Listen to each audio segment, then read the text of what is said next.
hope you all are doing well. அன்பான நண்பர்களே, என்னுடைய முதல் பதிவிலே வெற்றி என்பது மிக எளிது என்பதை குறித்து ஒரு அழகான குட்டி கதையுடன் நான் உங்களுக்கு எடுத்து சொன்னேன்.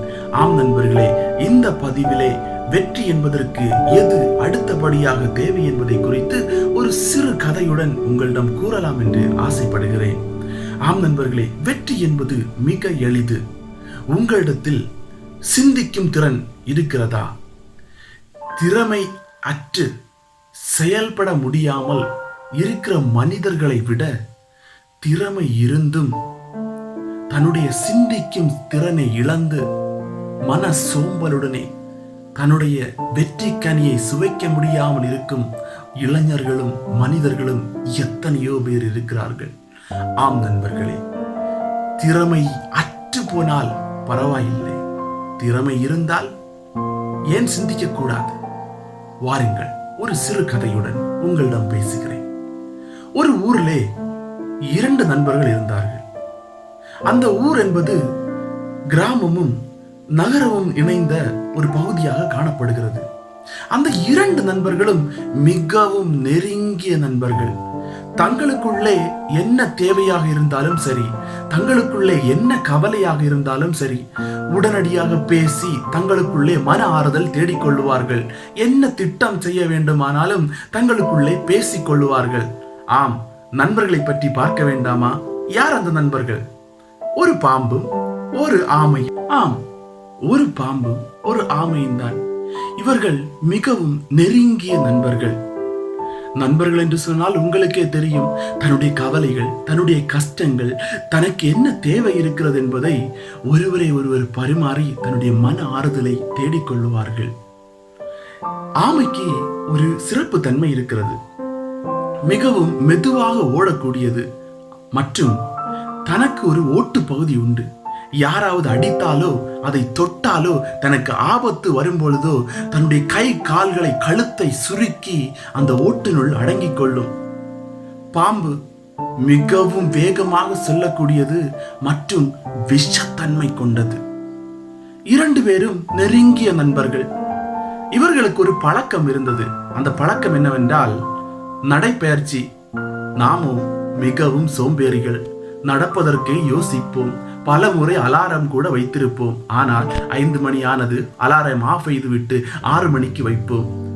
6 மணி ஆனது 7 மணிக்கு வைப்போம். 8 மணி ஆனது நேரமாகிவிட்டது, நாளைக்கு போகலாம் என்று தன்னுடைய நாட்களை கடத்தி கொண்டே இருப்போம். ஆம் நண்பர்களே, இவர்களுக்கு ஒரு அருமையான பழக்கம், பாராட்டக்கூடிய பழக்கம். அவர்கள் எப்படி நடைபயிற்சி செய்வார்கள் என்றால், கிராமத்து வழியான சாலை வழி சென்று நகரத்திலே ஒரு பூங்கா இருக்கும், அங்கே சென்று சற்று உடற்பயிற்சி செய்து கொள்ளுவார்கள். உடற்பயிற்சி உடம்பிற்கு நல்லது. ஆம், தினமும் காலையிலே 5:30 மணி ஆகும் பொழுது நடைபயிற்சி செய்வது வழக்கம். ஒரு நாள் திடீரென்று மனிதர்கள் வந்தார்கள். தன்னை காலையிலே வேப்பம் குச்சியை பல்லு துலக்கிவிட்டு சற்று கைகளில் குச்சியும் கம்புமாக வந்து விட்டார்கள். ஆமை சொன்னதாம், பாம்பண்ணே பாம்பண்ணே, நம் முன்னாடி மனிதர்கள் வாரார்களே, கையில் குச்சியும் கம்புமாக வாரார்கள், என்ன செய்வது? வாருங்கள், சற்று ஒளிந்து கொள்ளலாம் என்று. உடனே சிந்திக்கும் திறன் அற்ற பாம்பு, என்னிடமோ விஷத்தன்மை கொண்ட நஞ்சுத்தன்மை இருக்கிறது, நான் அவர்கள் மேல் ஊதி விடுவேன் என்று சொன்னதாம். சற்றும் யோசிக்காமல், ஆமையின் பேச்சை கூட கேட்காமல், நான் தான் என்னால் தான் எல்லாம் முடியும் என்று கூறிக்கொண்டு முன்னேறி சென்றதாம். ஆனால் ஆமை சற்று பின்வாங்கி அப்படியே நின்று கொண்டதாம். திடீரென்று மனிதர்கள் பாம்பை பார்த்தார்கள். தன்னுடைய கையில் இருக்கும் குச்சியை கொண்டு அடிக்க தொடங்கினார்கள். அடி கொண்டதும் பாம்பிற்கு தெரிந்தது, ஐயோ, அவர்கள் மிகவும் பலசாலியர்கள் என்று சொல்லி அடி கொண்ட வேகத்திலே சற்று சாய்ந்து ஓடத் தொடங்கியது. ஓடி தப்பித்து விட்டது ஒரு வழியாக. ஆமை சற்று பதுங்கியது. ஆனால் காலங்கள் சென்றது, நாட்கள் சென்றது. பாம்பிற்கு புரிந்தது, ஆம், நானோ நச்சுத்தன்மை கொண்டவன், ஆனால் மனிதர்கள் மிகவும் பலசாலிகள் என்று. தினமும் நடைபயிற்சி தொடர்ந்தார்கள். ஒரு நாள் திடீரென்று மனிதர்கள் வாரார்கள். பாம்பு பார்த்து விட்டது. ஆமை பார்த்து சொன்னதாம், ஆமண்ணே, அன்றைக்கு என்னை அடித்தார்களே, அவர்கள் இன்று வாரார்கள், வாருங்கள் சற்று நமக்கு ஒதுக்கிக் கொள்ளலாம் என்று. அப்போது ஆமை அழகாக பதில் சொன்னது, நீங்களே யோசியுங்கள். அட பாம்பண்ணே, ஏன் பயப்படுகிறீர்கள்? அன்றைக்கு குச்சியும் கம்புமாக வந்தார்கள். ஆனால் இன்றைக்கோ அவர்கள் கையில் குச்சியும் இல்லை, கம்பும் இல்லை. ஏன் பயப்படுகிறீர்கள்? வாருங்கள் சற்று முன்னோக்கி செல்லலாம் என்று. அப்பொழுது பாம்பிற்கு யோசனை திறன் வந்தது, அதாவது சிந்திக்கும் திறன். அந்த சிந்திக்கும் திறன் வந்தவுடன் பாம்பிற்கு தோன்றியது முன்னேறி செல்லலாம் என்று. முன்னேறி சென்றது. உடனே மனிதர்கள் பாம்பை கண்டு அச்சம் கொண்டு பின்னோக்கியே ஓடிவிட்டார்கள். அப்போதுதான் பாம்பிற்கு புரிந்தது, வெற்றிக்கு முதல் படி இரண்டாவது படி என்று சிந்திக்கும் திறனை வைத்தேன். ஆம், ஒரு காரியம், ஒரு செயல் செய்வதற்கு முன்னாக அதை முன்பும் பின்பும் யோசிக்க வேண்டும், சிந்திக்க வேண்டும். அதனால் என்னென்ன விளைவுகள் வரும் என்பதை சற்று யோசித்தால் அதில் வெற்றி நிச்சயமாக கிடைக்கும். ஆம் நண்பர்களே, திறமையற்று செயல்பட முடியாமல் இருக்கும் மனிதர்களை விட தனக்கு திறமை இருந்தும் யோசிக்க கூட நேரம் கொடுக்காமல், சிந்திக்க கூட நேரம் கொடுக்காமல் வாழ்க்கையிலே தோல்விகளை தழுவுகிற மனிதர்கள் இந்த உலகத்திலே ஏராளம் பேர் இருக்கிறார்கள். யோசியுங்கள்.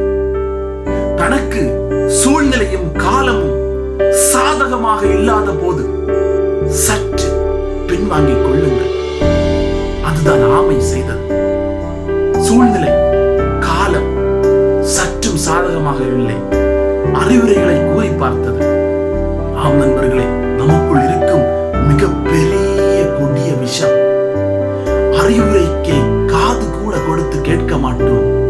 சில அறிவுரைகள் நம்முடைய வாழ்க்கைக்கு மிகவும் பயனுள்ளதாக இருக்கும். சில அறிவுரைகள் நம்முடைய வாழ்க்கைக்கு சற்று ஒதுக்கி வைக்க வேண்டிய நிலைமை இருக்கும். நான் முதல் கதையிலே சொன்னேன், இடது கையில் இருக்கும் பாம்பை தூக்கி போடுங்கள், வெற்றி நிச்சயம் என்று. ஆம், சில அறிவுரைகள் மிகவும் சிந்தித்து பார்க்க வேண்டும். தனக்கு காலமும் சூழ்நிலையும் சாதகமாக இல்லாத போது ஆமையை போன்று பின்வாங்கி ஒதுங்க வேண்டும். தனக்கு காலமும் சூழ்நிலையும் சாதகமாக இருக்கும் போது பாம்பை போன்று முன்னோக்கி செல்ல வேண்டும். முன் பாதையிலே வெற்றி கண்டிப்பாக கிடைக்கும். வெற்றிக்கு இரண்டாவது படி சிந்திக்கும் திறன். கண்டிப்பாக நண்பர்களே, உங்கள் வாழ்க்கையில் வெற்றி பெற வேண்டுமா? யாராவது அறிவுரை கூறினாலோ, தனக்கு யோசிக்கும் திறன் இருந்தாலோ, மன சோம்பலை ஒதுக்கிவிட்டு சிந்தித்து செயல்படுங்கள். வெற்றி நிச்சயம்.